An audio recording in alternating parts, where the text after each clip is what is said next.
Hi అండి, నా స్టైల్లో చామదుంపల పులుసుని అయితే చూపించాలి అనుకుంటున్నాను అనమాట. ఫస్ట్ అయితే ప్యాన్లో ఆయిల్ వేసుకొని దాంట్లో తాలింపు గింజలు వేసుకొని తర్వాత కరివేపాకు కూడా వేసుకొని కొంచెం ఉల్లిపాయలు వేసుకొని వేయించుకోవాలి. ఈ లోపు చిన్నులపాయలను అయితే 2 దంచుకొని వేసుకోవాలండి. పేస్ట్లా కాదు, దంచుకొని వేసుకుంటే దాని టేస్ట్ బాగా తెలుస్తుంది అనమాట. ఈ లోపు చామదుంపలను అయితే నేను ఉడకబెట్టుకొని కట్ చేసుకొని ఉంచుకున్నాను, వాటిని కూడా వేసుకుంటున్నాను. అయితే కొన్ని పీసెస్ని అయితే నేను తీసి పక్కన పెట్టాను, అవి ఏం చేస్తానో లాస్ట్లో అయితే చూపిస్తాను. ఇలా మొత్తం చామదుంపలను అయితే కలుపుకున్న తర్వాత దాంట్లో ఉప్పు, పసుపు, కారం వేసుకొని బాగా కలుపుకొని ఒక 5 నిమిషాల పాటు మగ్గించాలి. మా సైడ్ అయితే వీటిని చామదుంపలు అంటారండి, మీ సైడ్ అయితే ఏమంటారు? కొన్ని ఏరియాస్లో శ్యామగడ్డలు, చామగడ్డలు అంటారంట. ఇలా పులుసు రెడీ చేసుకున్న తర్వాత పులుసు వేసేసుకొని 2 సార్లు కలబెట్టుకున్న తర్వాత బాగా మరిగించుకోవాలండి. బెల్లం అనేది మీ ఆప్షన్ అండి, మేమైతే కొంచెం బెల్లం కూడా వేసుకుంటాము, టేస్ట్ ఇంకొంచెం బాగుంటుందని చెప్పేసి.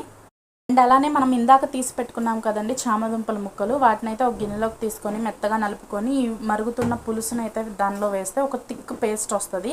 అది కనుక మనం పులుసులో వేసామంటే పులుసు మరీ కొంచెం నీళ్ళలా లేకుండా కొంచెం థిక్గా బాగుంటుందన్నమాట. పేస్ట్ కూడా దాంట్లో వేసిన తర్వాత అయితే ఒక 5 నిమిషాలు ఉడికించుకుంటే మనకి యమ్మీగా ఉండే చామదుంపల పులుసు అయితే రెడీ అయిపోతుంది.